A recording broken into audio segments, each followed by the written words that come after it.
What if every failure you've ever had wasn't a verdict on who you are, but a rehearsal for who you're becoming? Abraham Lincoln lost 8 elections, failed twice in business, and had a nervous breakdown so severe his friends hid his razors from him.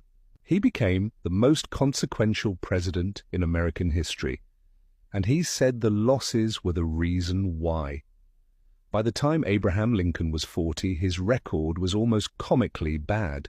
His first business, a general store, went bankrupt. He lost a race for the Illinois state legislature. He lost again. He lost a race for Congress. Lost a bid for the U.S. Senate. Twice. His first love, Anne Rutledge, died young. His marriage was famously stormy. And on top of all of it, he suffered from what he privately called the hypo, a depression so dark he once wrote, "I am now the most miserable man living." But Lincoln had developed a discipline that almost no one around him understood. He refused to let his emotions become his identity. When the depression came, and it came often, he didn't suppress it or perform strength. He processed it. He went on long, silent walks through the Illinois prairie. He wrote letters he never intended to send, pouring rage and grief onto paper. He turned to dark, self-deprecating humor as a pressure valve.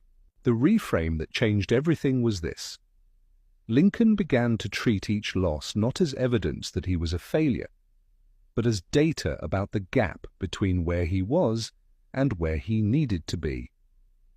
Each defeat taught him something specific: how to read a crowd, how to argue without making enemies, how to hold together coalitions of people who disagreed.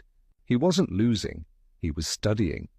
The losses were curriculum, and the classroom was the whole of American political life. By the time he ran for president in 1860, Lincoln had been refined by failure in ways his opponents had not. He knew how to speak to farmers and factory workers.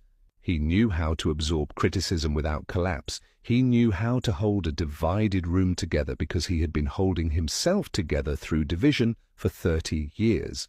He won the presidency, navigated the Civil War, abolished slavery, and was assassinated days after the Confederate surrender, at the exact moment of his greatest victory. History remembers him as the president who saved the Union. He might have been remembered as the man who lost 8 elections, if he had let those losses be his final word.